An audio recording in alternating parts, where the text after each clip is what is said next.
"Grandpa, my parents will take your money after the party today," whispered my 8-year-old granddaughter, and her words hit like thunder, tearing apart the illusion of family warmth. I, a trusting grandfather who had always backed them, left early, hiding the shock behind a mask of fatigue. What I did next, a quiet, careful plan for payback, stunned everyone. I beat them at their own game and they won't forget it. Before we continue, tap subscribe and tell me where you're listening from. "I know what you're thinking, Dad, but hear me out." Ryan's voice cracked through the phone, slicing the calm of a Saturday morning in Redwood Falls like a rusty blade. I almost dropped my coffee mug. 7 a.m. calls weren't Ryan's style, especially not with that nervous tremor I remembered from his teenage years when he'd dented my truck. "What sounds strange, son?" I settled into my kitchen chair, watching steam twist from my coffee while the sun laid golden squares across yesterday's unread newspaper. "Well, Maya really wants... we both think you should definitely come to Sophie's birthday party today." The words tumbled too fast, like he'd rehearsed them and lost the timing. Something cold settled in my chest. Since when did they need to persuade me to see my granddaughter? "Ryan, when have I ever missed one of Sophie's birthdays?" No, that's not what I meant." A pause. I heard Maya in the background, sharp and insistent. "It's just that Maya's been planning this for weeks, and she specifically asked me to call and make sure you're coming." I stirred my coffee, watching the cream bloom into tiny hurricanes. Maya, the same woman who usually treated my presence like a formality. That's thoughtful of her. "Yeah, she's really excited." Ryan's laugh sounded forced, metallic. "The party starts at 2, but maybe you could come a little early.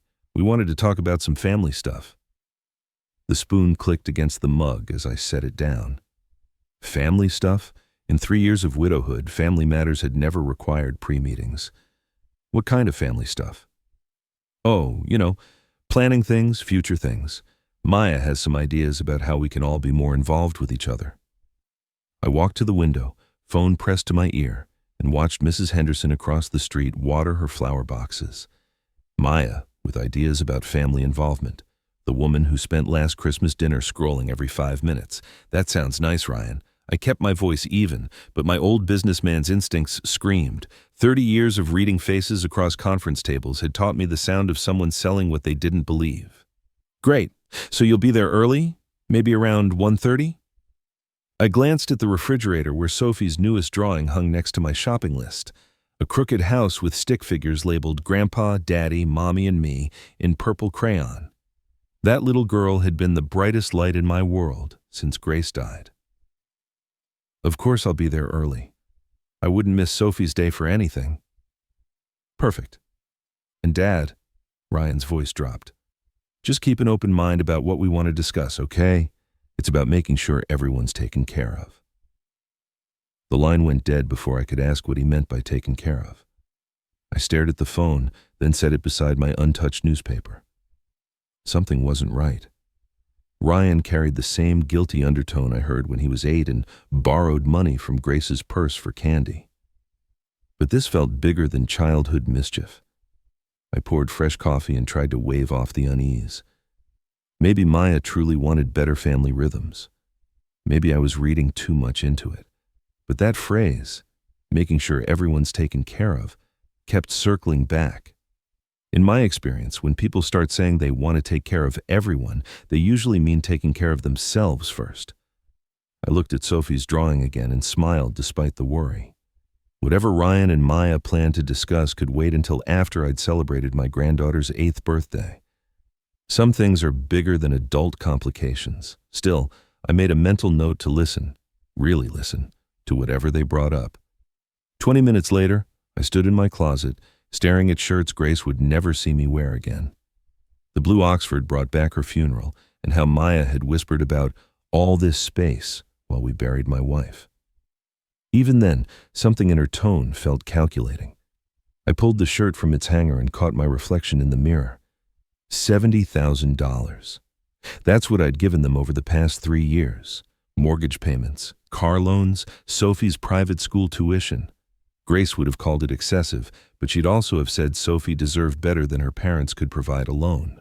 My wallet felt heavy as I dressed. 3 credit cards were maxed out for Ryan's emergencies, the urgent transmission repair that became a full-engine rebuild, Maya's temporary grocery help that turned into a monthly expectation.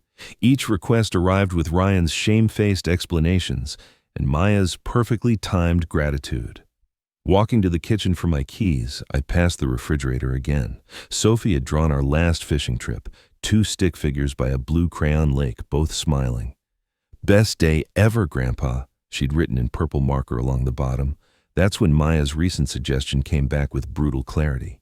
3 weeks ago, standing in this very spot, she glanced around my kitchen and said, "Arthur, don't you think this house is getting too big for you? There are lovely assisted living communities where you wouldn't have to worry about maintenance." Ryan had quickly changed the subject to Sophie's softball season, but Maya's eyes had lingered, measuring. She'd even mentioned a realtor friend who could help, sliding a brochure for Maple Grove Assisted Living across my table. I filed it with bank statements from Riverbend Bank and told myself to smile at Birchwood Lodge today and say little. I wrapped Sophie's present, tucked the card into my jacket, breathed in cold Minnesota air, and quietly decided to stay alert. Her gaze had lingered on my granite countertops, the expensive appliances Grace and I had chosen together, the same calculating look she wore at the funeral. I grabbed my car keys from the counter, remembering Grace's last coherent words. "Promise me you'll always take care of Sophie, but watch Ryan carefully. He's weak, and weak people make dangerous choices when someone is whispering in their ear." At the time, I thought she meant his drinking buddies or doomed schemes. Now I wondered if Grace had seen something in Maya that I'd missed, the way she began every conversation about money with Sophie's needs and made me feel selfish for questioning the costs. The garage door opener hummed as morning light slid across my Mercedes. Grace's car still sat in her spot, covered and pristine. I had kept paying for it for months after her death, unwilling to admit she was really gone. Maybe that was what they were counting on, my inability to say no when it came to family. The grandfather who would rather pay than disappoint, who would rather trust than investigate. But 40 years in construction taught me to check foundations before building anything important. I backed out of the driveway slowly, watching my house shrink in the rearview mirror. By tonight, after whatever conversation Ryan and Maya had planned, I suspected I'd see everything differently. For now, I needed to buy my granddaughter a birthday present, something special, perhaps the last gift I would give her before everything changed. Redwood Commons, mall buzzed with Saturday morning energy as I parked near the main entrance. 8:15, and already families were streaming toward the toy stores. Perfect timing for Sophie's gifts.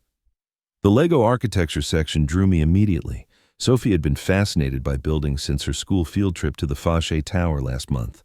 The Statue of Liberty set caught my eye, detailed enough to challenge her growing skills, but not overwhelming. $180 seemed reasonable for something that would occupy her curious mind for weeks. "Excellent choice, sir." The young clerk smiled as he rang up my purchase. "My sister loves this series. Would you like gift wrapping?" "Please, it's for my granddaughter's 8th birthday." Next stop, sporting goods. Sophie had mentioned wanting a real bicycle, not the tiny pink thing she had outgrown. The Trek model displayed near the window looked perfect. Lightweight frame, handbrakes she could manage, reflective strips for safety.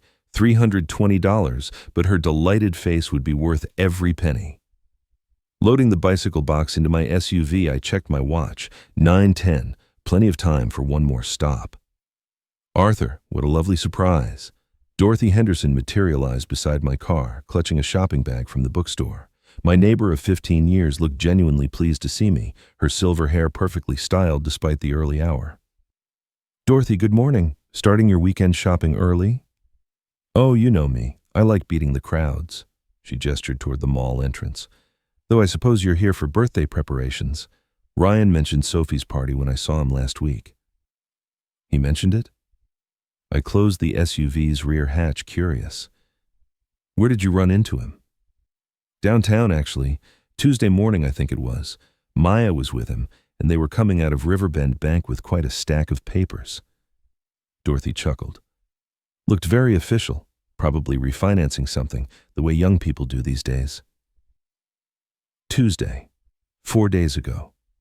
Ryan hadn't mentioned any banking business during his nervous phone call this morning. But then again, why would he? People handled financial matters all the time without broadcasting details. Probably just routine business, I said, shifting my shopping bags to my other hand. Of course, dear. None of my concern, anyway. Dorothy patted my arm affectionately. Well, I'd better let you finish your shopping. Give my love to that sweet granddaughter of yours. She bustled away toward the bookstore, leaving me standing beside my car with a sense of unease. Banking business on Tuesday, nervous phone call on Saturday. The timing felt oddly coincidental, but then again, Ryan always seemed to be juggling some financial crisis or another. I shook off the feeling and headed toward the florist near the mall's east entrance. Maya had always appreciated flowers, and white roses would make a thoughtful gesture for the hostess of Sophie's party. The florist, a middle-aged woman with dirt under her fingernails, wrapped a dozen long-stemmed roses in silver paper with practiced efficiency. "These are beautiful," she said, adjusting the ribbon. "Special occasion?" "My granddaughter's birthday party. They're for her mother." "How thoughtful. She'll love them." $28 for flowers that would wilt in a week, but Maya's pleased expression would be worth the expense. These small gestures mattered in maintaining family harmony, especially when underlying tensions existed. By 9:30, my SUV was loaded with packages that represented nearly $600 of birthday celebration: the Lego set, the bicycle, the roses, and the card I had selected, each item chosen with Sophie's happiness in mind. This was what grandfathers did. We spoiled our grandchildren shamelessly and enjoyed every moment of it. Driving home through Saturday traffic, I found myself thinking about Dorothy's casual observation again. Ryan and Maya at the bank with papers, serious expressions, official business that Ryan hadn't bothered mentioning. But then again, married couples handled countless administrative tasks without involving extended family: insurance updates, mortgage refinancing, college savings accounts for Sophie. Any number of legitimate reasons could explain their downtown visit. Still, as I turned into my driveway, I couldn't quite silence the small voice asking why Ryan had sounded so nervous if everything was truly routine. After wrapping Sophie's gifts and grabbing a quick lunch, I arrived at Ryan's house precisely at 2. The front door opened before I could ring the bell. "Arthur!" Maya practically sang my name, her arms spreading wide as if we hadn't seen each other in months rather than weeks. "You look wonderful today." This enthusiasm felt foreign. Maya usually offered a polite smile and quick hug before disappearing into kitchen duties. Today, she touched my arm twice while speaking, her eyes bright with an energy I had never seen directed at me before. "Thank you, Maya. The party looks lovely." I stepped inside, carrying the wrapped bicycle box and the gift bag containing the Lego set.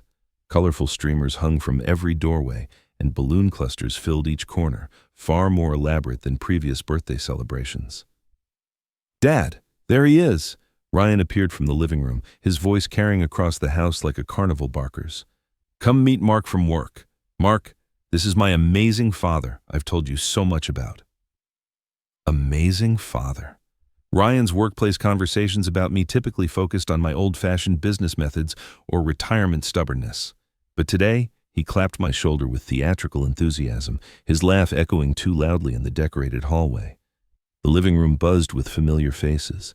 The Johnsons from next door chatted near the fireplace while Mrs. Smith sat carefully on the couch, observing everything with sharp eyes. Carlos and Elena Martinez helped their son Tommy arrange party games on the coffee table.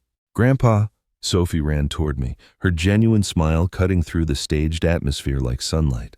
She wrapped her arms around my waist, and for a heartbeat the world felt normal again. "Happy birthday, sweetheart." I handed her the gift bag. This one first, then the big surprise. She unwrapped the Lego architecture set with careful fingers, her eyes widening at the Statue of Liberty on the box. But when she looked up to thank me, something flickered across her face, a shadow that vanished when Maya approached. "Isn't Grandpa generous, honey? Say thank you properly." "Thank you, Grandpa. It's really cool." Sophie's voice carried genuine appreciation laced with something else: worry, guilt. An 8-year-old shouldn't sound burdened during her own party. Ryan guided me toward the kitchen, where Mark from his office nursed a beer and made small talk about car sales. The conversation flowed well enough, but Ryan kept interrupting with unnecessary compliments about my business sense and family leadership. Each line felt rehearsed, like a script learned overnight. "Dad knows everything about building strong relationships," Ryan announced to Mark. "He's taught me so much about trust and loyalty." Trust and loyalty. Odd themes for a casual birthday conversation, especially delivered with Ryan's manic intensity. Mark nodded politely, clearly uncomfortable with the praise showered on my behalf. Maya reappeared with a plate of appetizers, inserting herself neatly between me and the other guests. "Arthur, you simply must try these canapés. I made them especially for your sophisticated tastes." My sophisticated tastes? Maya had never paid attention to my preferences beyond making sure there was enough food. Now, she hovered beside me, topping off my glass before it emptied and checking my comfort every few minutes. Across the room, I watched Sophie open cards from school friends. Her motions were neat and polite, but distant. When Tommy Martinez asked about the Lego set, she nodded and smiled, yet the spark I expected was missing. "She's growing up so fast," Mrs. Smith observed, easing onto the couch beside me. "Such a thoughtful child. Last week she asked if grandparents and parents ever disagree about important decisions." My glass paused halfway to my lips. "What did you tell her?" "That families work through differences with love and honesty." Mrs. Smith kept her eyes on Sophie, concern softening her stern features. Across the room, Ryan and Maya exchanged a quick glance, the kind of wordless communication that screams coordination. They had done it all afternoon, I realized. Brief eye contact, subtle nods, perfectly timed interruptions whenever conversations drifted toward certain topics. The afternoon stretched on with forced merriment and careful choreography. Every smile felt calculated, every laugh a little too loud, every gesture of affection performed for an audience. Only Sophie's moments with me stayed authentic, though even those were shadowed by whatever burden she carried. As the party wound down and guests began gathering their things, Ryan caught my attention with an overly casual wave. "Dad, stick around after everyone leaves, okay? Maya and I are looking forward to that family chat." The artificial cheer weighed on me like humidity before a storm. I excused myself with a polite smile and mentioned the bathroom down the hallway. Maya jumped up immediately, offering directions I didn't need, her concern practiced rather than real. As I walked away from the noise, I noticed Sophie watching me from the gift table. Something in her expression, worry mixed with resolve, made me pause. When I turned into the hallway lined with family photos, small footsteps followed. "Grandpa." Her voice barely rose above a whisper. I looked back. She checked the living room, making sure we were alone. The birthday girl, who should have been buoyant with excitement, looked instead as if she carried the weight of the world on 8-year-old shoulders. "What is it, sweetheart?" I knelt to her eye level, recognizing the serious expression she had inherited from Grace. "You look troubled." She bit her lower lip, a gesture that always reminded me of her grandmother during hard conversations. "I need to tell you something important about Mom and Dad." My chest tightened. "What about them, honey?" "They're planning to take your money tonight."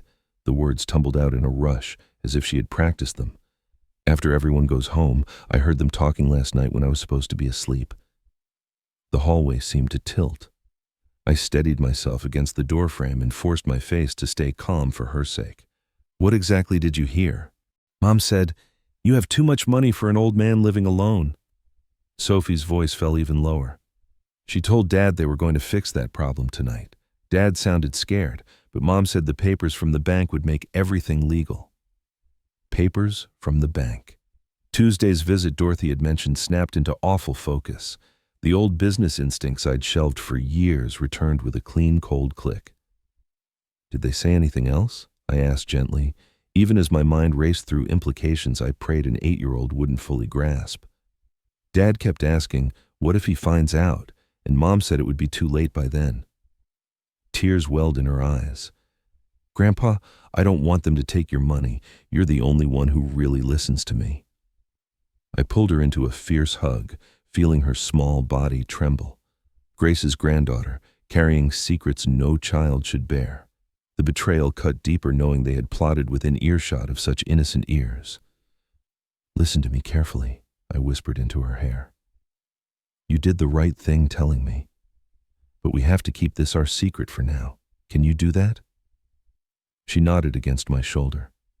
"Are you going to stop them?" "Yes, sweetheart. I'm going to handle everything." I held her at arm's length so she could see the certainty in my eyes. "But we need to go back to your party and act normal. Can you be brave for me?" "I think so." She wiped her nose with the back of her hand. "Will you still love me if Mom and Dad get mad?" The question hit me like a physical blow.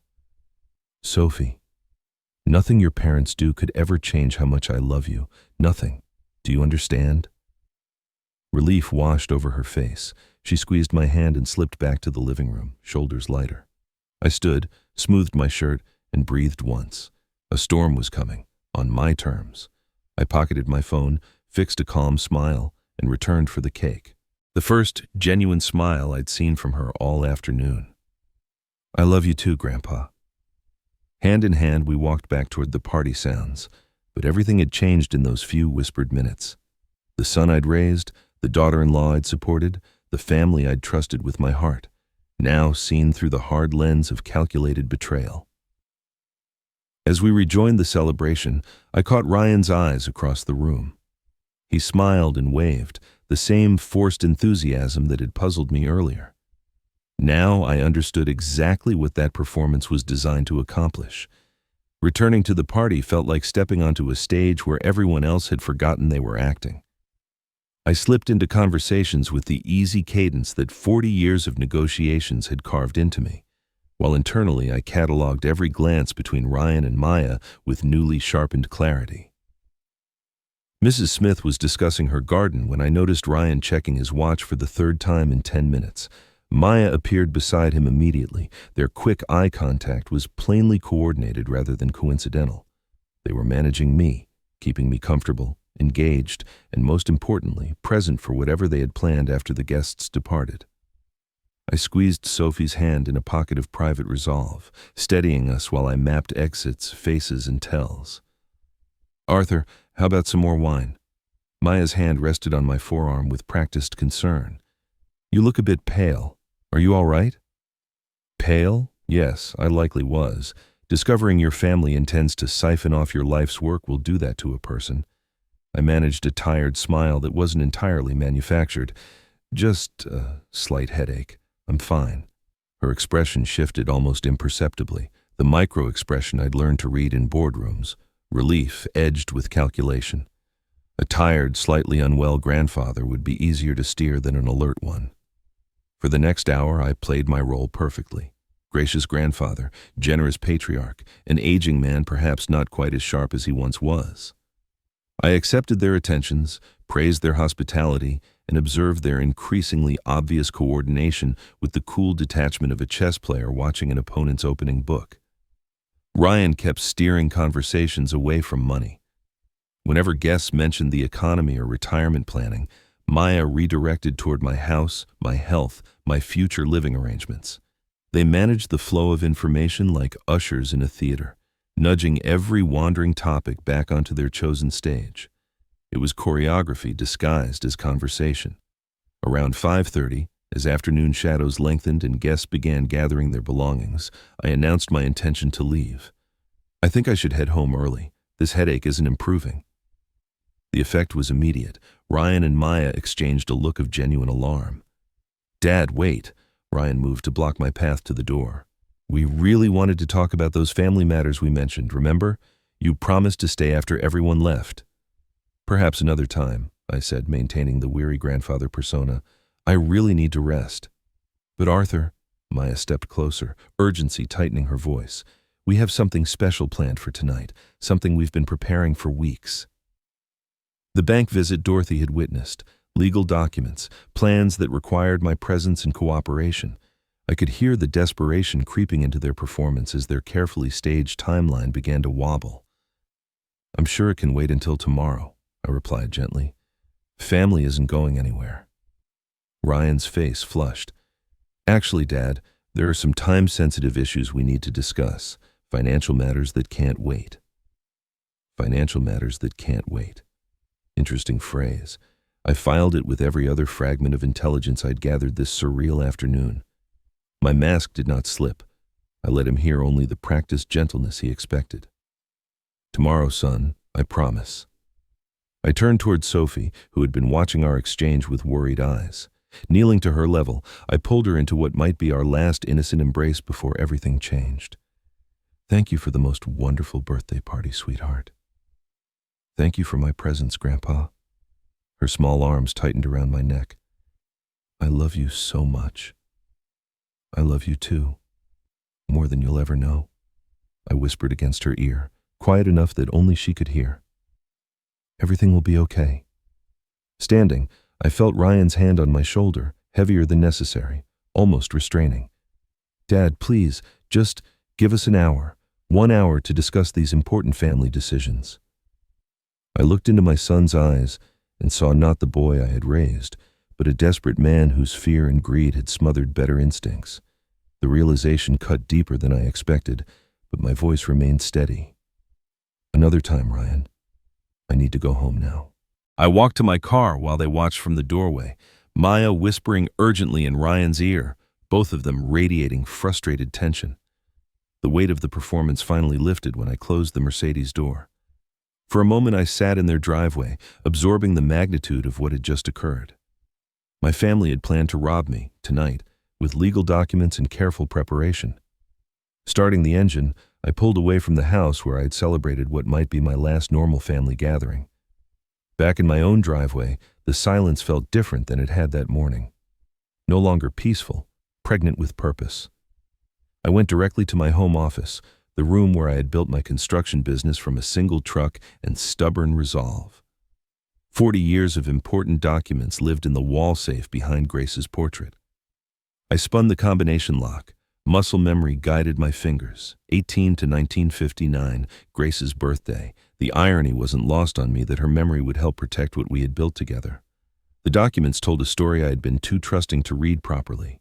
Bank statements showed a pattern of requests escalating from hundreds to thousands over 3 years. Investment portfolios, worth far more than Ryan or Maya realized. Property deeds for rental units they didn't know existed, and most critically, records of every payment I had made to support their lifestyle, 247 individual transactions. I documented everything with the methodical precision that had made my business successful. Mortgage payments, car repairs, medical bills, private school tuition for Sophie, each one justified by some family emergency or opportunity that seemed reasonable at the time. Sitting at my desk with Grace's photo looking on from the bookshelf, I finally saw the pattern without fog. The escalating requests had been conditioning, training me to say yes to increasingly larger amounts. Maya's suggestions about assisted living were never about my welfare. They were reconnaissance for what she intended tonight. Every mortgage payment, every tuition check, every temporary loan had been a test of how far they could push. They've been planning this for months, I said aloud to Grace's photograph. My phone sat silent on the desk. Ryan and Maya would be scrambling right now, trying to figure out how to proceed without me present for their important family discussion. The thought gave me a grim satisfaction. I opened my business card file and found James Miller's personal number. 20 years of friendship and professional respect with the vice president of Riverbend Bank counted for something. James would remember the careful, detail-oriented contractor who never missed a payment or broke a promise. More importantly, he would understand exactly what legal documents obtained under false pretenses actually meant. The clock showed 9:30 p.m., too late for business calls, so I made a note for tomorrow morning. First priority, understand precisely what papers Ryan and Maya had obtained and how to neutralize their legal effectiveness. Next, I reviewed my will and trust documents, standard arrangements leaving everything to Ryan with provisions for Sophie's education and future, drafted when I still believed my son possessed integrity and love for his family rather than simple greed for our money. Those documents would need immediate revision. Lauren Chen had notarized most of my legal paperwork over the years. Independent, discreet, and unconnected to any bank where Ryan and Maya might have allies. Another call for tomorrow morning. Spreading the investment statements across my desk like battle plans, I calculated my actual net worth for the first time in years. $2.3 million in liquid assets, plus 3 rental properties, plus this house with no mortgage, far more than Ryan and Maya suspected, and certainly more than they could steal in one evening's legal maneuvering. But this wasn't about money. This was about justice for an 8-year-old girl whose parents were willing to burden her with adult secrets. This was about punishment and consequences. Grace's voice echoed from our last conversation. Watch Ryan carefully. Weak people make dangerous choices when someone strong is whispering in their ear. Now I understood. Maya had been whispering for 3 years, and Ryan had chosen greed over loyalty at every turn. My phone rang suddenly, jolting me from my plans. Ryan's name lit the caller ID. I let it ring. Sunday morning brought the clarity that a restless night had failed to provide. After finally falling asleep near dawn, I woke with my businessman's instincts fully engaged and a specific plan. Over coffee in my home office, I opened my contact file to James Miller's number. 9 o'clock felt appropriate for calling an old friend about financial matters. James and I had maintained our friendship through 20 years of loans, investments, and the steady rise of coal construction. He would trust a call from me, especially about portfolio management. "James, sorry to bother you on Sunday morning," I began when he answered. "I've been reviewing my investment portfolio and wanted to get your thoughts on some consolidation ideas." "Arthur, always good to hear from you." His voice carried genuine warmth. "What's on your mind?" "I'm considering simplifying my accounts, maybe centralizing everything for easier management. What are current banking policies on financial assistance programs?" "Well, there are several options depending on your needs. Are you thinking about automated services or more comprehensive management assistance?" Perfect opening. "Actually, I've been wondering about power of attorney arrangements and conservatorship options. Had any clients dealing with those recently?" James paused. I could almost hear him weighing confidentiality boundaries. "Funny you should ask. Just last week I had a couple inquiring about guardianship procedures for an elderly family member." My coffee cup stopped halfway to my lips. "Oh, complex process, I imagine." "Actually, they seemed quite prepared," he said. "They'd done considerable research on conservatorship requirements, documentation timelines. Very thorough people." "Very thorough. My son and daughter-in-law had researched exactly how to steal my independence with legal precision." "Thoughtful of them to help their family," I said evenly. "They were asking specific questions about mental competency evaluations, financial management documentation, and timelines for court approval," James continued. "To be honest, they understood the terminology better than some attorneys I've worked with." Mental competency evaluations, court approval timelines. They had planned to have me declared incompetent and seize control of everything I'd spent 40 years building. The scope of their betrayal kept expanding beyond what I had imagined possible. "Did they seem confident about their situation?" I asked carefully. "Absolutely. They mentioned having documentation ready, medical opinions prepared, said they expected the process to move quickly once initiated." He gave a small chuckle. "Most families aren't nearly so organized when dealing with elderly care transitions." Elderly care transitions? The euphemism made my hand clench around the phone. They had researched how to institutionalize me while siphoning my wealth, and they had done it with systematic professional thoroughness. "Sounds like they really cared about their relatives' welfare," I managed. "That's what struck me most, how much preparation they'd put into ensuring everything would be legally proper and swift. They asked about expedited processes, emergency conservatorship procedures, cases where immediate action is needed to protect assets from a person's own incompetence." Hearing my situation described in cool banking terms felt surreal. "I appreciate the information, James. Gives me a better sense of available options." "Any time, Arthur. Honestly, you seem sharper than men half your age. I can't imagine you needing that kind of assistance for decades." If only he knew how close I had come to needing it yesterday. "Let's hope you're right. Thanks for taking my call on Sunday." "Always a pleasure. Let me know if you want to schedule a formal consultation." After hanging up, I stared at my notes from the conversation. Mental competency evaluations, documentation ready, medical opinions prepared, emergency procedures. Ryan and Maya hadn't just planned to rob me, they had engineered a complete legal framework to justify stealing my life. The phone rang again, startling me from my thoughts. Ryan's name appeared on the caller ID. This time I answered. Hello? I let deliberate weariness soften my voice, as if the effort of reaching across my desk required concentration.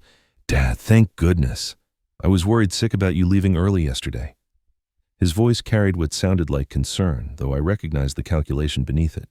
Are you feeling all right? Oh, Ryan. I let my words trail, as if assembling thoughts had become difficult. I've been having these terrible headaches. Hard to concentrate on anything. That doesn't sound good. Maybe we should have you checked by a doctor. Maya and I could drive you to the clinic this afternoon. Perfect. They were accelerating their timeline exactly as I had hoped after disrupting their original plan. That's very thoughtful of you both. I've been feeling so confused lately. Don't worry, Dad. We'll take care of everything. We'll be over in about an hour. Okay. After hanging up, I spent 30 minutes preparing for the performance of my life. I mussed my hair slightly, put on an old cardigan that made me look frailer, and practiced the slower, more hesitant movements of genuine elderly confusion. When their car pulled into my driveway, I was ready. Arthur, we brought some papers that might help with your situation, Maya announced as they settled into my living room. She had brought a leather portfolio that looked expensive and professional, the kind lawyers use for important documents. Papers? I blinked at her with what I hoped looked like genuine bewilderment. What kind of papers? Ryan leaned forward, his expression earnest. Dad, we've been researching ways to help you manage things better. Your finances, medical decisions, that sort of thing. Manage? I'm not sure I understand. I rubbed my temples as if the conversation were causing physical pain. Everything seems so complicated these days. Maya opened the portfolio with practiced efficiency. These documents would give us power of attorney to help with your banking, bills, medical appointments. Think of it as having a backup system. The forms looked professionally prepared, with highlighted sections marked for my signature. Someone had invested serious money in legal consultation for this theft. I stared at the papers as if they contained hieroglyphics. It's all so overwhelming, I murmured. I used to understand these things better. That's exactly why we need to do this now, Maya pressed gently, before things get more confusing for you. Ryan shifted uncomfortably. Dad, are you sure you're okay? You seem really different today. I looked at him with what I hoped was confused gratitude. Different? I don't feel different, just tired all the time. Maybe a short nap would help before any decisions are made today, I suppose. Truly, I'll sit down and breathe before I sign anything today. These headaches make it hard to think clearly. Maya and Ryan exchanged a look, the same synchronized signal I'd clocked at the party. Only now I understood its purpose. They were gauging whether I seemed foggy enough to sign without grasping the strings attached. Arthur, these papers would just make it easier for us to help you, Maya said, voice warm and practiced. You wouldn't have to manage everything alone. I suppose that would be nice, I answered slowly, lifting one document with a faint tremor. But this is such a big decision. My head's pounding trying to think it through. Of course it's a big decision, Ryan jumped in. Take your time. Maya's patience thinned at the edges. Wouldn't it be simpler with family help? You trust us, don't you? Of course I trust you. You're family. I set the papers down with care. But could I sleep on it, decide tomorrow when I'm thinking more clearly? These headaches make everything fuzzy. They traded another glance. Frustration flashed behind Maya's smile. Sure, Dad, Ryan said quickly. We'll come by tomorrow morning and you can sign then. When the door closed behind them, I let my body sag into the chair and dropped the performance for the first time in hours. The documents they'd left told the whole story. Power of attorney forms to hand them control of my finances, medical choices, and living arrangements. Everything James had warned me about, wrapped in tidy legal phrasing designed to separate a man from his life. 3 hours later, I sat in my office, notes spread like a battle map. Their forms lay across my desk, signature lines highlighted in yellow, witness boxes neatly flagged. They had done their homework. They had forgotten I'd done mine for 40 years. "Lauren, good evening," I said when she picked up. "I need notary services tomorrow morning for some family financial documents. Could you come by around 10? "Of course, Arthur. What kind of documents?"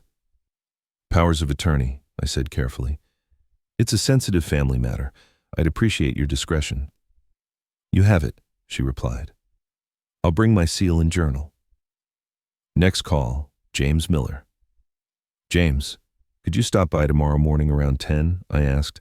"Our conversation got me thinking, and I'd like to review my portfolio in detail." "Certainly," he said. "After what we discussed about management assistants, a thorough review sounds wise." "Excellent. It might be educational." He chuckled. "I'll bring the paperwork. See you at 10. Educational indeed. James would see whatever Ryan and Maya attempted, and as a bank vice president, he'd recognize exactly what he was witnessing. His presence would give weight to any record of their behavior. Final call. Ryan. I let a soft quaver creep into my voice. "Son, I've been thinking about those papers you brought. You were right. I do need help." "That's wonderful, Dad," he said, relief breaking through. "Maya will be so glad. We can come over first thing. I've arranged for a notary to make everything proper and legal, 10 o'clock sharp." "Perfect. And Dad, thanks for trusting us." Trust. The word tasted bitter, but I kept my tone gentle. "You're my family. Of course I trust you." I stood at the window, looking over Grace's rose garden, another task I'd tended alone since she died. Tomorrow would decide whether I kept tending it as a free man or watched it wither from an assisted room while other hands divided our work. I took a yellow legal pad and sketched the sequence I expected. 9:45 a.m. Lauren arrives, sets up notary materials. 10 o'clock a.m. James arrives with portfolio documents. 10:05 a.m. Ryan and Maya arrive, expecting easy signatures. 10:10 a.m. Professional witnesses observe their tactics. 10:15 a.m. Truth breaks the surface. They had researched how to take my independence through legal procedure. They had ignored that legal procedure requires witnesses and records. Tomorrow, those same rules would expose them. Across town, I imagined the celebration. Maya confident that a confused old man had finally yielded. Ryan hoping the notary meant a clean, swift transfer. They didn't know the trap was built by the same mind that built the fortune they wanted. I glanced at Sophie's drawing on my refrigerator, our stick figure family beside a crooked house. Tomorrow would decide whether that little girl grew up protected or taught that loyalty is something you can sign away. I heard Grace again. "Promise me you'll always take care of Sophie." I intended to keep that promise. Monday dawned gray and cold. I slept little, but when Lauren arrived at 9:45 with her seal and journal, I felt steady. "Good morning, Arthur," she said, arranging materials on the side table. "This should be straightforward." James knocked precisely at 10, banker's portfolio under his arm. "Morning. Ready for that review?" "More ready than you know," I said, taking my seat as footsteps approached the front door. Maya's pen halted over her checklist. "Arthur, what's wrong?" "Nothing's wrong with me," I said evenly, "but I am completely aware of your plan." Silence pulled tight. Ryan's smile faltered. "Dad, what plan? We're here to help." "I know about your visit to Riverbend Bank last Tuesday," I said. "I know about the guardianship procedures you researched, the mental competency evaluations you intended to schedule." Color drained from Ryan's face. A crack opened in Maya's composure before she tried a softer landing. "Arthur, you're confused. We were at the bank for our own planning." "James?" I turned to him. "Would you mind noting the date and time of this meeting and that you're present as vice president of Riverbend Bank?" James clicked his pen. "Noted." "And Lauren," I continued, "please confirm that any signatures today must be voluntary, informed, and free of coercion." "Correct," she said. "That is the legal standard." I looked back at my son and his wife. "Now, shall we proceed in the open, or would you prefer to read the room and walk away from this?" Maya lifted her chin. "If you're feeling pressured, we can reschedule." "We won't be signing these at all," I said, tapping their packet. They are powers of attorney that hand you control over my banking, property, and choices. You plan to trigger them by claiming I'm impaired. Any attempt to secure signatures while I'm foggy in front of a bank officer and a notary meets the standard for coercion. Today's notes will join my records. Ryan swallowed. Dad, that's not... It is exactly that, I said, keeping my tone. I slid the papers back. You will not manage my accounts. You will not move me from my home. And you will never again raise conservatorship. I folded my hands. If you meant to help, start by respecting my answer. Otherwise, you can show yourselves out. James, I said, turning to my friend, would you mind sharing what they discussed during their Tuesday afternoon appointment? James cleared his throat with professional care. They asked detailed questions about conservatorship procedures, documentation requirements for declaring someone mentally incompetent, and expedited court processes for emergency financial management. Lauren looked up from her notary journal, suddenly alert. Mr. Cole, are you saying these power of attorney documents were prepared under false pretenses? I'm saying they planned to have me declared incompetent so they could take everything I've spent 40 years building. Ryan found his voice, thin and strangled. Dad, we were worried about you. Yesterday you seemed so confused. Yesterday I was performing. Today you're seeing who I am. I opened my desk drawer and pulled out the documentation I'd prepared. 247 transactions over 3 years, $70,000 in support payments, every mortgage check, every car repair, every private school bill, logged and dated. Maya leaned forward, desperation slipping through her composure. Those were legitimate family expenses. Conditioning payments, I cut in, training me to say yes to larger and larger asks until I signed away my independence.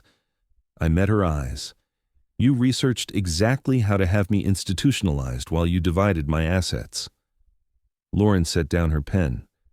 This is highly irregular. I would need to understand the full situation before notarizing anything.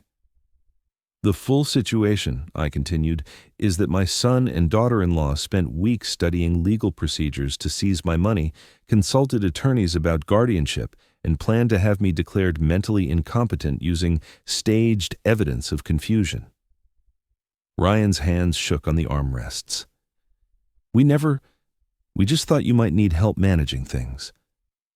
Managing a net worth of $2.3 million plus 3 rental properties? My voice hardened. Help that required asking lawyers about emergency conservatorship?